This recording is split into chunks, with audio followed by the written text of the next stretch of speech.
네, 지금 한국의 산불이요. 두 가지 차원에서 아주 어처구니 없이 돌아가고 있습니다. 우선 첫 번째, 사망자가 너무 많이 나온다는 것이고요. 두 번째는 불 끄는 데에 70대, 80대, 심지어는 90대 할아버지를 동원해서 뭐 불을 끄는 등 정말 어처구니 없는 그런 형태가 벌어졌다라는 것입니다.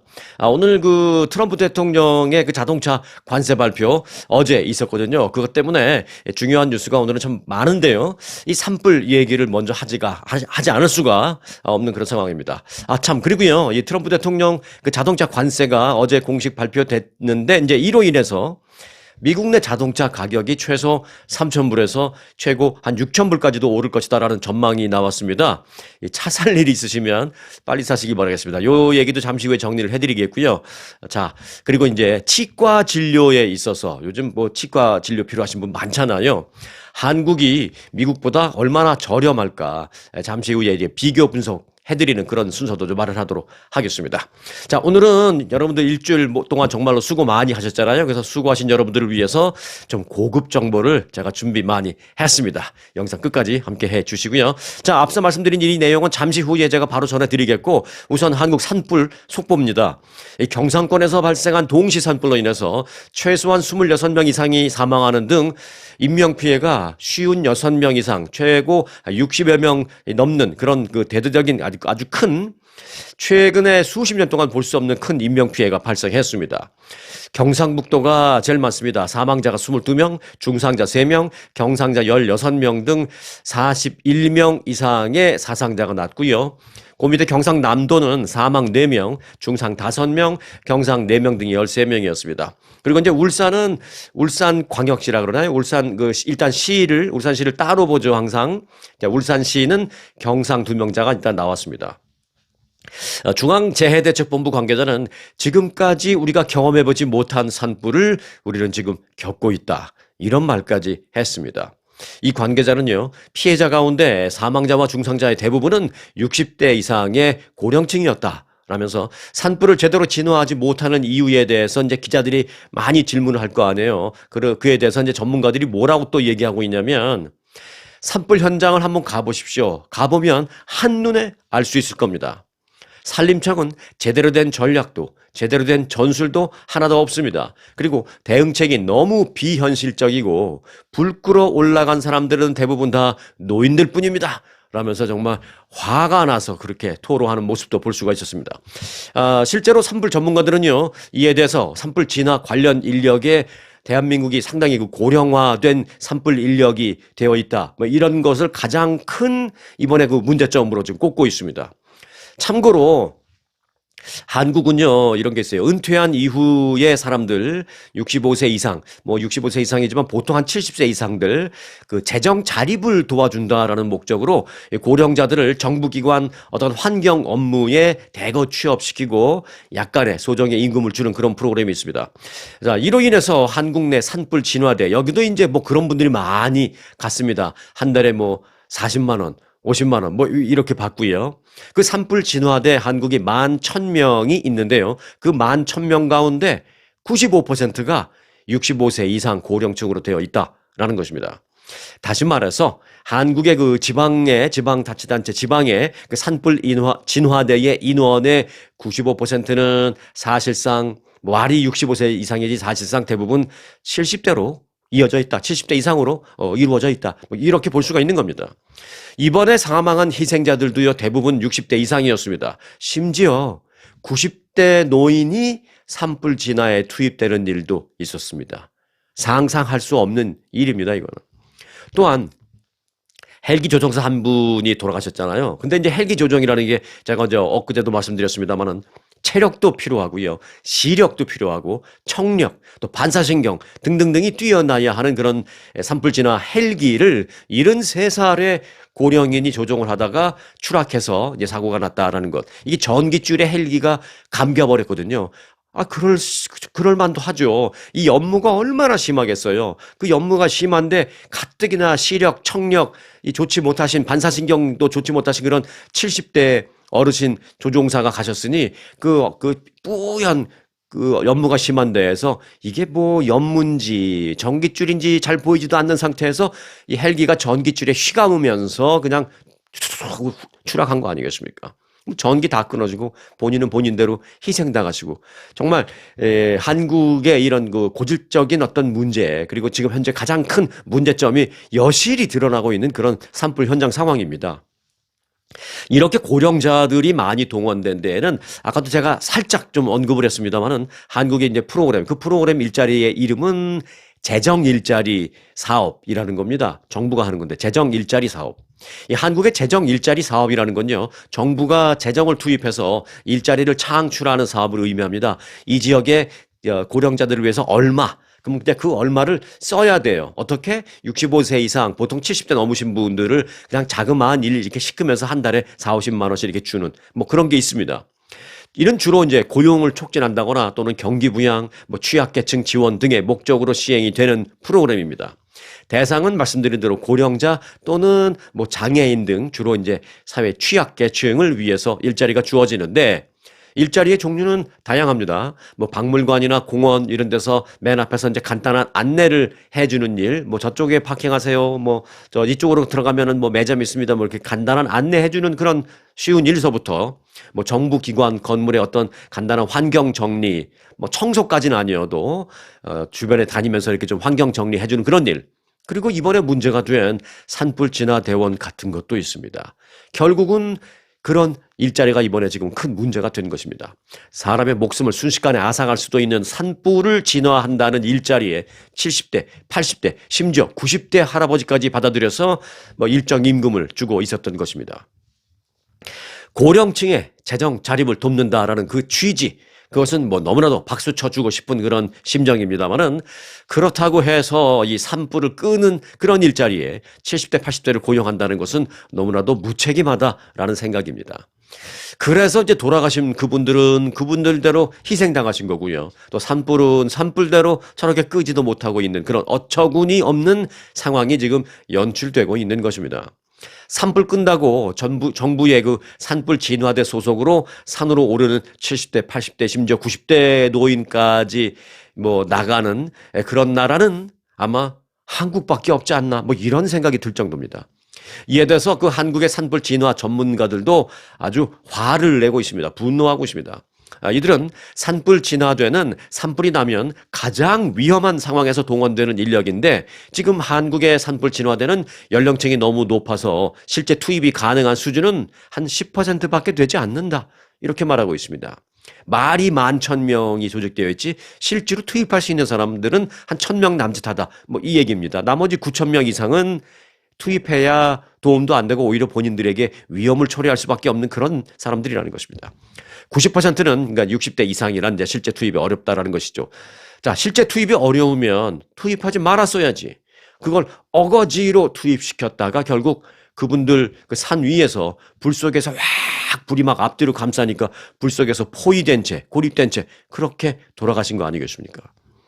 저는 이번 산불 사태가요. 지금은 일단 뭐 누구 책임 지금 따질 때가 아니고 일단 빨리 꺼야 될 때라고 생각합니다. 그런데 다 끄고 이제 다 진압이 되고 나면 과연 누가 그때 70대, 80대 심지어는 90대 할아버지까지 불 끄라고 산속으로 올려보냈는지 그 지시를 내린 관리자는 누구인지 반드시 조사해서 뭐 그 사람 한 사람만 처벌해 이 얘기가 아니라 그 사람이 왜 그런 지시를 내릴 수밖에 없었는지 그 사람이 지시를 내린 그 근거는 어떤 법령에 어떤 룰에 의해서 그런 지시를 내린 건지를 구체적으로 따져서 아직 조직적인 어떤 체질 개선을 반드시 해야 된다. 선진 시스템을 도입해야 한다. 저는 그렇게 생각합니다. 반드시 그래서 뭐 그 사람을 꼭 처벌하는 것만이 목적이 아니라 이 어떤 백그라운드, 기본, 체질 개선, 선진 시스템으로 바꾸기 위해서 누가 그런 명령을 내렸는지 그 명령의 근거는 뭔지 등등은 반드시 깊이 있게 따져 들어가야 된다 생각을 합니다. 자, 이번 산불, 오늘쯤이면 한국에 약간의 비가 예상된다라고 했는데요. 제가 이 영상, 지금 여러분들이 보고 계시는 지금 이 시간쯤이면은 한국에 약간의 비가 아니라 좀 충분한 양의 비가 막 내리고 있었으면 좋겠다. 그러면 얼마나 정말 비가 희소식이 될까, 정말 단비 같은 그런 느낌일까라는 생각을 갖고 비를 기원하면서 요 얘기는 또 이제 팔로우해서 속보로 전해드리도록 하겠습니다. 자, 미국으로 들어옵니다. 트럼프 대통령이 외국산 자동차에 대해서 드디어 관세 발표했습니다. 4월 3일부터 25%의 관세를 부과하겠다라고 공식 발표했습니다. 트럼프 대통령은 그런데 이제 아주 흥미로운 점도 같이 발표했습니다. 뭐냐? 수입된 자동차가 아닌 100% 미국에서 생산된 자동차를 구입한다면 그 구입할 때 그 바이어가 대출을 받게 되면 그 대출에 대한 그 이자에 대해서는 100% 세금 공제해주는 그런 프로그램도 지금 검토하고 있다. 이렇게 말했습니다. 뭐 그렇게 해주겠다까지는 아니고요. 그걸 지금 검토하고 있다 얘기했습니다. 되면 좋죠. 그러면 이제 사람들이 100% 미국에서 생산된 걸 찾겠죠. 아무래도 여러 가지 도움이 될 수 있는 시너지가 될 수 있는 건데 아직 그렇게 시행한다라고는 아니고요. 그걸 검토하고 있다라고 말했습니다. 자, 트럼프 대통령은 외국산 자동차 관세 부과로 인해서 연간 한 1,000억 달러의 세수 증가가 기대된다라면서 관세율 25%는 미국의 부채를 크게 줄이고 또 여러분들의 세금을 줄여주는데 사용될 것입니다. 그렇게 사용하겠습니다라고 말을 했습니다. 트럼프 대통령은 자동차 관세 부과 그 시기에 대해서는 이렇게 말했습니다. 이제 어제자 기준으로 오늘 행정명령에 사인하고 4월 2일부터 발효된다. 그리고 4월 3일부터 관세를 걷기 시작할 것이다. 이렇게 말했습니다. 자, 이번 자동차 관세 포고문이 발표됐는데요. 그 포고문에는 이렇게 적혀져 있었습니다. 관세 부과 기준 시간은 동부 시간으로 4월 3일 0시 1분부터 자동차 관세 부과가 시작된다. 이렇게 되어 있습니다. 4월 3일 0시 1분부터 시작됩니다. 자, 이 포고문은 또 이번 25% 관세가 일반 그 자동차의 세단형 자동차는 물론이지만 SUV, 또 크로스오버, 미니밴, 또 카고밴, 큰 거 카고밴, 또 그리고 소형 트럭 등등에도 모두 적용된다라고 밝히고 그 외에 이제 부품이라 하면 뭐 엔진이랄까 또 변속기, 뭐 파워트레인 등등 핵심적인 부품에도 적용이 된다. 이렇게 보고문에 적시가 되어 있습니다. 이 보고문은 또 이어서 이번 핵심 부품에 대한 관세 부과는 관보에 공시되는 날로 하되 5월 3일 이전에 언젠가 하겠다. 이렇게 되어 있습니다. 이 얘기는 뭐냐면, 이제 자동차뿐만이 아니라 자동차는 4월 3일 0시 1분 맞고요. 그 핵심 부품들에 대한 관세. 이 부품에 대한 관세는 발표는 같이 했지만 5월 3일 이전 어느 날부터 한다. 이렇게 되어 있습니다. 그러니까 뭐 좀 4월 3일 0시 1분부터 바로 부품도 시작되는 건 아니다라는 것을 우리가 알 수 있겠죠. 뭐 부품에 대한 관세는 그래서 자동차 관세보다는 많게는 한 달 정도 늦게 부과가 시작되지 않겠는가. 아니면 그 안에 또 여러 가지 각국과 협상을 하는 그런 그 쿠션을 좀 만든 게 아닌가. 뭐 그렇게 생각이 됩니다. 자, 트럼프 대통령은 자동차 관세가 대통령의 임기 동안에 계속 지속될 겁니까? 라는 그 기자들의 질문에 대해서 그렇습니다. 내 임기 동안에 계속될 겁니다. 라고 답변을 했습니다. 네, 트럼프 대통령이 미국으로 수입되는 자동차와 부품에 대해서 이제 25%의 관세를 부과하겠다라고 이제 어제 공식 발표했잖아요. 그러자 미국 내 자동차 가격이 오를 것이다. 그런데 구체적으로 얼마?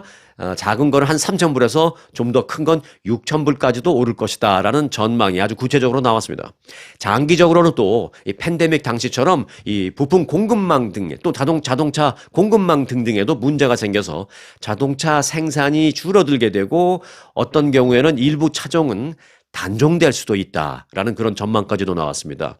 워싱턴 포스트는 미국이 캐나다와 멕시코에서 수입되는 자동차 관세를 유예하지 않을 경우에 미국산 자동차 가격은 약 3,000달러, 또 캐나다와 멕시코산 차량 가격은 6,000달러 상승할 것이다 라고 얘기했습니다.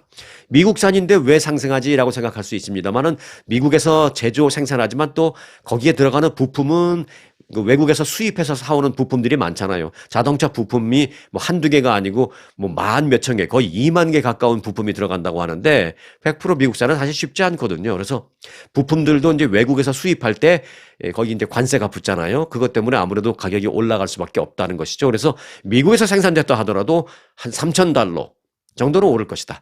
그리고 외국에서 만들어서 갖고 오는 거는 한 6,000달러 정도 지금보다 비쌀 것이다. 뭐 그런 얘기입니다.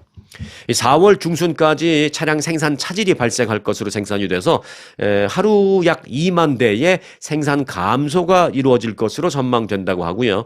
전체적인 생산량의 약 30% 줄어들 것이다. 지금에 비해서 그런 전망이 나왔습니다. 전문가들은 장기적으로 자동차 매출은 결국 감소할 것이고 신차와 중고차 가격이 결국 다 상승하고 이렇게 관세가 계속 지속되면 일부 모델은 단종될 것이다라고 말하고 있습니다. 왜냐하면 이제 꼭 이 모델을 단종시켜야지가 아니라 그 모델에 들어가는 어떤 핵심 부품들 뭐 이런 것들 중에서 특정 부품 몇 개가 관세 붙고 뭐 그러니까 이제 너무 비싸지고 해서 계산해 보니까 타산이 안 맞는 거예요. 좀 비싼 그런 자동차 같은 경우는 웬만큼 좀 여유분이 있으니까 조금 올라가도 어느 정도 이익을 조금 줄이고 조금 더 가격을 올리고 해서 고통 분담을 판매자와 구매자가 같이 조금씩 나누면 뭐 그대로 갈 수 있겠지만 좀 싼 차들 뭐 2만 불 아랫대는 이런 차들 이런 차는 사실은 마진의 여유가 뭐 그렇게 많지 않거든요. 그리고 2만 불 이하의 싼 차를 사는 사람들인데 거기서 1,000불, 2,000불이 오른다 그러면 이거 못 사는 경우도 있거든요. 부담돼서. 그래서 그걸 소비자에게 다 전가시킬 수도 없고. 그래서 계산해 보니까 타산이 안 맞는 거예요. 그래서 결국은 더 이상 못 만들겠다라고서 단종되는 모델도 결국은 나올 것이다라고 얘기했습니다. 그래서 이제 업체들은 이익률이 하락하고 생산량은 감소하고 또 공급이 부족하는 상태가 발생하면서 결국은 단종될 수 있는 모델들이 나오게 될 것이다. 그러면서 이제 팬데믹 때인 2001년 때처럼 그런 공급 부족도 발생할 것이다라는 전망이 나오고 있습니다. 미국은 지난해 2,200억 달러 상당의 승용차를 포함해서 약 4,700억 달러 상당의 자동차 플러스 자동차 관련 제품을 수입했습니다. 1년에. 그런데 가장 큰 공급국은 멕시코, 일본, 캐나다, 독일, 그리고 한국이었습니다. 그래서 한국도 이제 피해를 입을 것인데 지금 말씀드린 멕시코, 일본, 캐나다, 독일, 한국 이 5개 나라의 공통점은 뭡니까? 첫 번째, 미국의 자동차 관련 제품 공급하는 1등 국가들이다. 두 번째, 미국의 전통적인 동맹국이다라는 공통점이 있습니다. 이 동맹국도 이제는 다 필요 없어지는 그런 상황이 될 것입니다. 그런데 이제 업계는요, 자동차 관세로 인해서 신차 가격이 수천 달러 오르고 오래전부터 구축된 그 공급망이 흔들릴 수 있다라고 이제 지적을 했잖아요. 그런데 거기다 플러스 멕시코와 캐나다는 지금 맞대응하겠다고 막 그러고 있는 거 아니겠습니까? 그래서 사실 멕시코와 캐나다가 뭐 보복 관세 또 거기에 대한 맞보복 관세 이런 식으로 맞대응을 강하게 할 경우에 자동차 가격은 지금 제가 말씀드린 지금까지 나온 계산법보다도 더 비싸질 수 있다라는 지적도 나오고 있습니다. 업계에서는 자동차 관세로 인해서 신차 가격이 수천 달러 오르고 오래전부터 구축된 공급망이 흔들릴 수 있다. 흔들릴 수 있다는 그런 얘기가 오고 있습니다. 이에 따라서 워싱턴 포스트는 금속 원자재부터 엔진에 이르기까지 관련된 모든 부품은 자동차에 장착되기 전에 북미 전역을 여러 차례 이동하게 되는데 지금 뭐 자동차 한 대 만들기 위해서 수많은 부품이 오는데 이 부품은 여기서 바로 들어오지만 이 부품은 요만큼 만들었다가 또 좀 뭘 애드해서 그 부품이 만들어지기 때문에 여기서 만들었다가 또 이쪽으로 옮겨서 거기서 또 좀 더 준 완성됐다가 거기서 또 이쪽으로 옮겨서 여기서 또 완성된 그런 부품이 다시 미국으로 들어오고 이런 식으로 여러 차례 좀 경유지를 거쳐서 들어오는 그런 부품들도 많은데 그런데 그렇게 경유지를 거칠 때마다 관세가 부과되면 정말로 가격이 얼마나 오를지는 가늠하기조차도 어렵다. 이런 얘기를 하고 있습니다. 자, 자동차 사실 일 있으시면 빨리 사시기 바랍니다. 아니면 100% 미국에서 제조 생산된 차량만을 좀 골라서 사든지 해야 되는데 그것도 좀 쉽지 않아 보이고 또 우리 한인들이 비교적 좀 선호하는 그런 자동차들은 대부분 이제 100% 미국에서 생산된 자동차는 그렇게 많지는 않습니다. 그러니까 좀 뭐 나의 트렌드나 나의 취향을 좀 바꿔서 100% 미국에서 생산되는 그런 차로 좀 취향을 좀 바꾸든지 아니면 좀 자동차를 좀 서둘러서 빨리 사든지 하든지 해야지 아니면 자동차 가격이 좀 많이 오를 것은 불보듯 뻔하다라는 그런 지적입니다. 네, 트럼프 대통령이 미국 우선주의를 내세우면서 다른 나라들을 배척하자 미국을 찾는 그런 관광객들의 발길이 점차 줄어들고 있습니다. 그래서 이제 트럼프 대통령의 여러 가지 정책이 미국을 강하게 만들고 미국을 부유하게 만들 수 있는 정책인 것만은 맞습니다만은 자칫하면 좀 앞으로 이만큼 남기고 뒤에서 이만큼 밑지고 해서 따지고 보면 또 그렇게 큰 도움이 안 될 수도 있는 뭐 이런 계산도 많이 나오고 있어요. 그 중에 하나가 이제 미국 관광객이 줄어든다라는 것입니다. 왜요? 미국에 대한 반감 때문에. 영국 런던에서 마케팅 전문가로 일하고 있다라는 말로이 핸더슨이라는 사람은요. 동생과 조카를 보기 위해서 이제 미국에 살고 있는 동생과 조카를 보기 위해서 1년에 2번씩 미국을 방문하지만 이번에는 일정을 모두 취소했다라고 말했습니다. 그러면서 핸더슨은 미국 이민국에서 마음대로 구금하고 그러고 있는 그런 시절에 지금 같은 때에 누가 미국을 방문하고 싶겠느냐라면서 솔직히 가족을 만날 수 있는 매력적이고 즐거운 장소는 미국이 아니어도 얼마든지 있다라고 말했습니다. 이 핸더슨이라는 사람은 영국에서 꽤 잘 나가는 부자로 알려져 있습니다. 그래서 1년에 2번씩 동생 그리고 조카들 보러 이제 미국에 오면서 뭐 겉으로는 뭐 동생 조카들 보러 오는 거지만 그 핑계치고 1년에 2번씩 와서 미국에 여기저기 다니면서 관광도 하고 돈을 쓰는 거죠. 그런데 따지고 보면 그렇게 내가 즐기고 돈을 쓸 때 미국 말고도 얼마든지 있다. 그리고 내가 동생들한테 돈 보내주거나 동생도 잘 사니까 동생 얘기해서 제3국 뭐 스위스로 와, 프랑스로 와, 뭐 아니면 코리아로 와 이런 식으로 해 거기서 만나도 된다. 그러면 색다른 경험을 우리는 할 수도 있다. 라면서 미국 일정을 취소했다라는 것입니다. 실제로 독일과 영국의 외무부는요, 얼마 전에 미국의 입국 정책이 매우 까다로워졌다. 그렇기 때문에 미국 여행 시에 적법한 비자나 영주권을 갖고 있다 하더라도 절대 방심해서는 안 된다. 자칫 체포되는 일이 있을 수도 있음을 인지하라라고 정부 차원에서 그 권고문을 내려보냈습니다. 영국, 독일 외무부가요.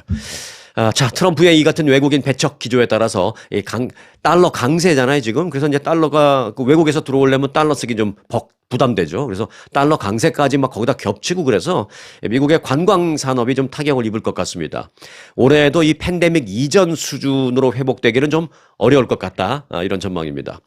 실제로 트럼프 대통령이 대캐나다 관세를 발표한 뒤로 미국을 방문하는 캐나다 사람들의 수는 지금 계산해 보니까 1년 전에 비해서 지금 약 24% 줄어들었다라는 것입니다.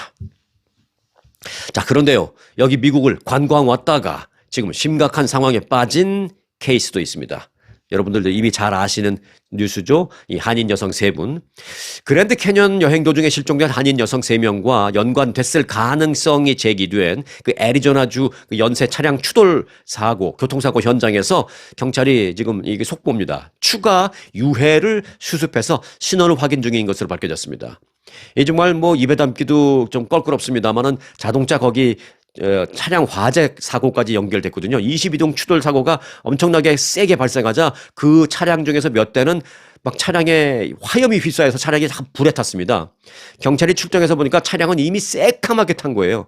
그런데 너무 탔으니까 그 안에 운전자 한 명이 탔던 건지 아니면 그 안에 운전자를 더해서 뭐 3명, 4명 탔는지 이게 그냥 일반 경찰이 와서 눈으로 확인할 때는 그냥 확인이 쉽지 않은 그런 정도로 너무나도 많이 타버렸다는 것입니다. 그런데 이제 감식반이 정밀 감식을 계속한 결과 단서를 찾았다는 겁니다. 한인 여성 3명에 대한 단서.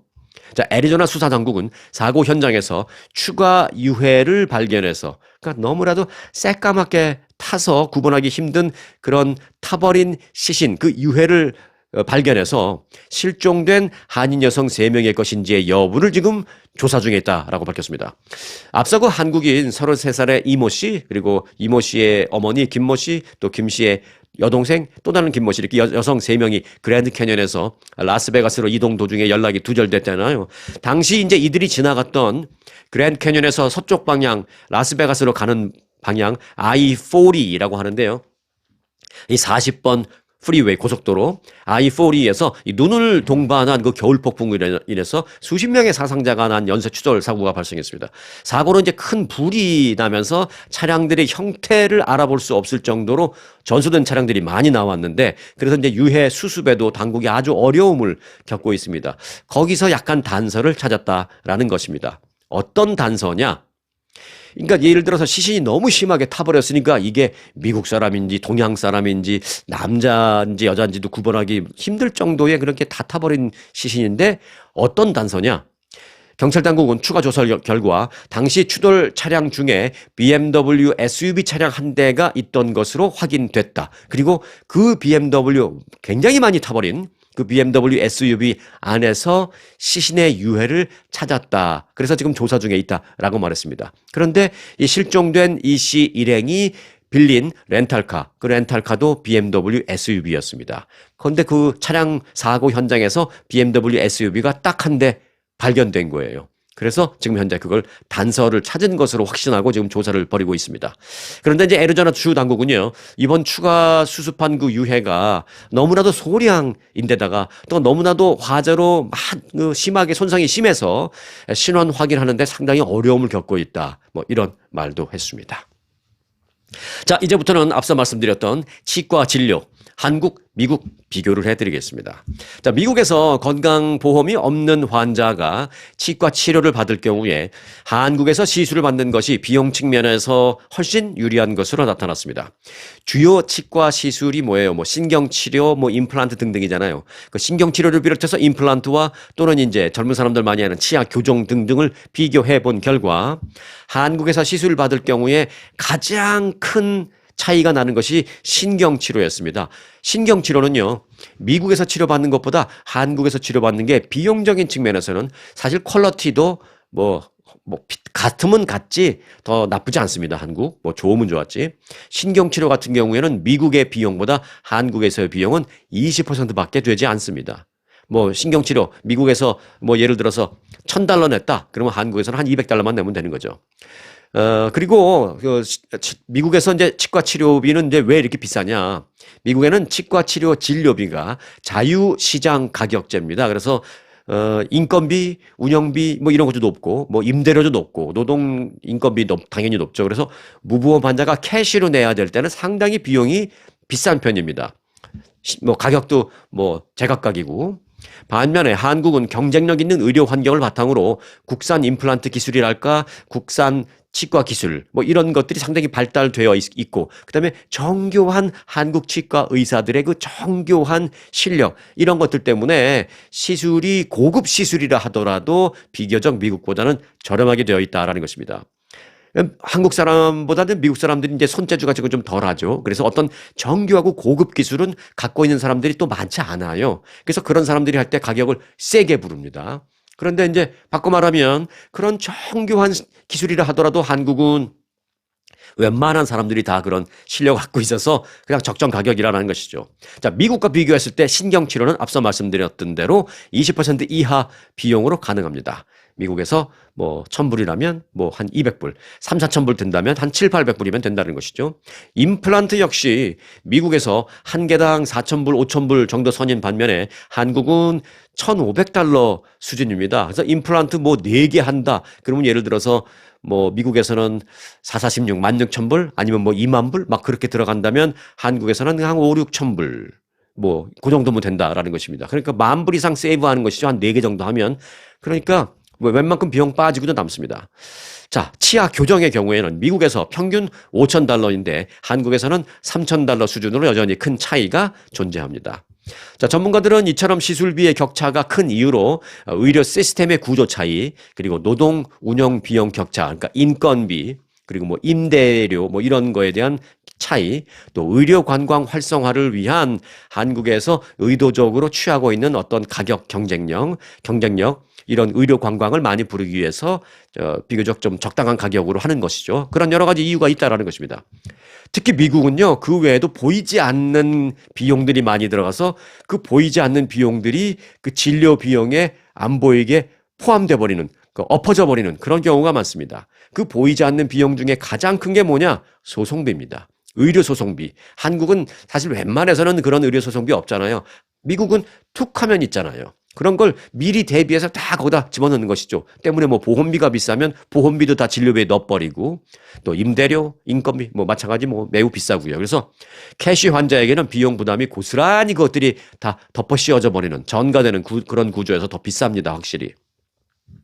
이 한국의 치과업계 관계자들은 미국의 무보험 환자들, 캐시 환자들 사이에서 치료를 미루거나, 그러니까 내가 몇 달 뒤에 한국 방문할 일이 있으니까 그때 한국 가서 해지 이렇게 치료를 미루거나, 또는 그 치과 치료 때문에 한국 방문 계획을 세워서 소위 원정 진료를 고려하는 사례들이 최근 많이 늘고 있다라고 말하고 있습니다.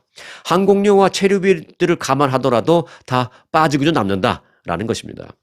한편 한국의 보건당국과 의료관광 관계자들도요, 이 해외 환자들 대상으로 다양한 정보 제공을 지금 많이 하고 있습니다. 그리고 시술 받기 전, 그리고 시술 받은 후, 전후의 어떤 이동 문제라든지 또는 숙박 문제 또는 통역 서비스, 뭐 우리 2세들이 갈 경우에는 영어로 해야 되는데 통역 서비스 등등을 이 패키지 형태로 지원하고 있습니다. 의료 관광자들을 활성화시키기 위해서. 그래서 해외 환자 입장에서는 비용 절감과 편리한 치료 과정 등을 동시에 누릴 수 있도록 지금 한국이 많이 애쓰고 있다.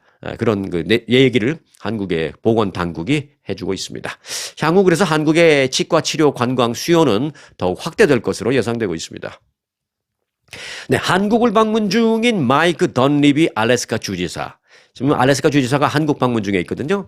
그 주지사가 한국이 알래스카 이 LNG 가스를 구매하겠다라는 합의를 먼저 해야, 그래야만 이 한국에 대한 관세에 대한 논의가 가능할 것이다. 이런 말을 했습니다. 자, 이 말을 그냥 들으면 뭐 아무렇지도 않은 그냥 뉴스, 한 줄 뉴스로 생각이 되실 수도 있죠. 그런데 이제 이 말 들으셨을 때 뭐 좀 이상한 거 못 느끼셨나요? 네. 이 말을 그냥 들으면 그냥 단순한 한 줄 뉴스인데요. 이거 잘 생각해 볼 필요가 있습니다. 자, 누가 이런 말을 했는지, 또 어떤 자리에 있는 사람이 한 말인지, 또 무슨 얘기를 한 건지 잘 따져보면 중요한 부분이 있습니다. 자, 알래스카의 던리비 주지사는 현재 한국을 방문 중에 있는데 서울 시내 한 호텔에서 진행한 인터뷰에서 이렇게 말했습니다. 한국이 알래스카 가스를 구입하는 그 LNG 가스를 구입하는 문제는 관세 이슈와도 연결될 수 있는 중요한 사안이다. 라고 말했습니다. 그런 인터뷰에서 한국 정부와 한국 기업들이 한미동맹 또 무역 불균형 해소 등의 종합적인 관점에서 우리 알래스카 가스 구매를 해주기를 원한다 라고 말하면서 아주 강한 톤으로 한국이 알래스카의 가스를 사기를 희망한다라는 내용을 강하게 강조를 했습니다. 이 던리비 주지사는 핵심은 한국이 알래스카산 가스를 구매하겠다라는 의지를 먼저 좀 보여주는 것이다 라면서 그럴 경우에 관세 협상도 자연스럽게 해결될 것이다. 모든 것은 한국의 알래스카 가스 구매에서부터 출발한다 라고 강조했습니다. 자, 그런데 저는 많이 불편합니다. 왜냐하면 주지사인 그가 트럼프 행정부의 통상 정책 수립에 직접 소위 말하는 트럼프 대통령의 그 관세 정책에 무슨 직접 참여하는 그런 직책도 아니고, 또 트럼프 대통령의 관세 정책을 뭐 직접 집행하고 시행하고 뭐 하는 그런 사람도 아니다라는 점에서 한국의 알래스카 가스 구매를 이 관세 정책과 직접 연계시킨 그의 발언은 권한을 넘어선 발언이다. 저는 그렇게 생각합니다. 일개 주지사가, 뭐 일개라는 표현이 좀 부정적인 거 저도 알고 있습니다. 그런데 조금 이해를 돕기 위해서 이런 표현을 한번 쓰겠습니다. 네. 일개 주지사가 한국 정부를 상대로 압박을 가하고 있는 건가라는 생각이 듭니다. 그리고 이런 알래스카 주지사의 이런 그 발언이나 이런 걸 저는 트럼프 대통령도 잘했다라고만 하지는 않을 것 같아요. 실제로 이런 내용을 트럼프 대통령이 듣게 되면 칭찬보다는 오히려 좀 화를 낼 수도 있다. 저는 이렇게 생각합니다. 왜냐하면 뭐 예를 들어 이런 거죠. 야, 던리비 주지사, 네가 뭔데 가서 내가 갖고 있는 이 내 카드인 그 관세 카드를 갖고 네가 뭔데 뭐 알래스카 가스를 사라 마라 그걸 갖고 가스 팔아먹으려고 그래. 너 가만히 있어. 한국 관세는 알래스카 가스 말고 내가 더 생각 있단 말이야. 더 큰 거 갖고 딜을 해야지. 이 관세 카드를 왜 네가 들고 다니면서 니네 가스 팔아먹으려고 그래. 관세는 미국의 연방정부 차원에서 추진하는 건데 왜 주정부에서 니네가 그 카드를 들고 왔다 갔다 해. 껴들지 말고 있어. 내가 더 큰 그림이 있단 말이야. 가만히 있어. 전 트럼프 대통령이 그럴 것 같아요. 그래서 오히려 일개 주지사가 트럼프 대통령의 카드인 관세 카드를 자기가 꺼내가지고, 소위 말해서 지가 꺼내가지고 한국 정부를 압박한다는 것은 저는 상당히 많이 불편합니다. 그런 면에서 던리비 주지사가 한국을 너무 쉽게 보고 있는 게 아닌가. 너무 쉽게 보고 한국을 한국 가서 가스 팔아먹고 오자 라고 한 게 간 게 아닌가. 그런 불편함을 저는 떨쳐버릴 수가 없다라는 말씀을 드립니다. 자, 오늘 끝냈습니다. 미국 최정상급 래퍼, 이 랩하는 사람인데 여자분이에요. 카디비라고 있습니다. 카디비. 카디비가 한국의 홍삼 제품을 찬양하는 영상을 SNS에 올려서 화제입니다. 그는 홍삼을 먹고 피로가 해소되고 정신이 맑아졌다라면서 극찬했습니다. 그래미 어워즈 베스트 랩 앨범 수상자이자 이 빌보드 차트에서 여러 차례 1등을 많이 먹은 이 카디비라는 유명한 이 래퍼는 최근 그 틱톡에 한국 홍삼 제품 이 먹방을 공개했습니다. 자기가 막 먹고 얘기하는 거예요. 이 영상은 팬들의 뜨거운 관심 속에 순식간에 조회수 수백만을 돌파했습니다. 며칠 전에 100만 돌파했으니까 이미 지금 뭐 200만, 300만 될 겁니다. 카디비는 영상에서 자신의 건강 관리법을 공개하면서 한국 홍삼 제품 Everytime이라는 보니까 정관장이라고 써 있더라고요. 직접 쉐어했습니다. 근데 제가 광고하는 건 절대 아닙니다. 그는 최근에 출산을 하고 30대에 접어들면서 극심한 피로감에 시달리고 있다면서 마이애미, 뉴욕, 또 LA 등등을 오가는 이 바쁜 일정 속에서 한국의 홍삼이라는 것을 발견했다라고 소개를 했습니다. 특히 이 카디비는요, 피곤할 때 커피를 마셔도 계속 졸리고 식욕만 더 땡겼는데 이 한국의 홍삼 제품을 복용한 후에는 완전히 깨어있는 느낌이 든다. 컨디션이 너무 좋다라고 말했습니다. 그는 맛이 강해서 뭐 그렇죠. 우리도 인삼, 홍삼 쉽진 않은데 처음 먹어보는 외국 사람들은 좀 힘들 수도 있는데 그래도 뭐 먹어야죠. 약이라고 생각하면 먹어야죠. 맛이 좀 강해서 빈속에는 먹지 못하지만 매일 아침 식사 후에 하나씩 먹으면 정신이 맑아지고 식욕도 줄어드는 그런 느낌이다라면서 만족감을 표현했습니다. 이 카디비는 한국인들은 어디서 이런 걸 찾아왔는지 모르겠지만 피곤하고 진이 빠질 때 이 홍삼을 추천한다라고 아주 적극 영상에서 막 추천했습니다. 누가 글쎄 정관장한테 돈 받았는지 그건 모르겠어요. 카디비가 돈 받았는지 그건 모르겠습니다. 하지만 저는 안 받은 건 확실합니다. 자, 뭐 제가 광고하는 거 아닙니다. 한국인들이 어디서 이걸 찾았는지 모르겠지만, 야, 우리 한국인들은 몇백 년 전부터 먹었죠. 그걸 몰랐구나, 카디비가. 네. 자, 뭐 저는 광고는 아니지만 그저 두 가지 차원에서 여러분들에게 소개를 해드린 것입니다. 첫 번째는 일단 한국의 홍삼이 좋기는 좋은가 보다라는 것을 다시 한번 좀 생각하게 됐고요. 그리고 요즘은 미국의 세계의 최고의 유명인들이라는 사람들도 한국과 관련된 조그만 뭐라도 좀 언급을 하면 화제가 된다라는 것을 그들도 알고 막 일부러 좀 언급하는 게 아닌가 뭐 그런 생각도 들기도 했습니다. 그렇게 두 가지 차원에서 이 얘기를 좀 전해드렸습니다. 흔히들 인삼보다 홍삼이 더 좋다 뭐 그렇게 말하죠. 그러면 홍삼보다 더 좋은 건 뭐가 있을까요? 저도 좀 찾아봤는데 딱히 뭐 인삼은 예를 들어서 뭐 어떤 몸에 열이 많은 사람들은 좀 안 좋다. 그렇지만 이제 홍삼은 누구에게는 다 좋다. 그래서 인삼보다 더 좋은 게 홍삼이다. 이런 말을 하는데 그럼 홍삼보다 더 좋은 게 무언가를 제가 아무리 열심히 뒤져봐도 딱히 뭐라고 나와 있는 건 없더라고요. 하지만 그렇게 열심히 찾다가 없다는 걸 알게 된 그 순간 제가 한 가지를 찾았습니다. 바로 홍삼보다 더 좋은 건 스트레스 프리. 바로 스트레스 받지 않는 겁니다. 자, 오늘도 스트레스 프리한 하루 되시기 바라겠습니다. 오늘 영상 마칩니다.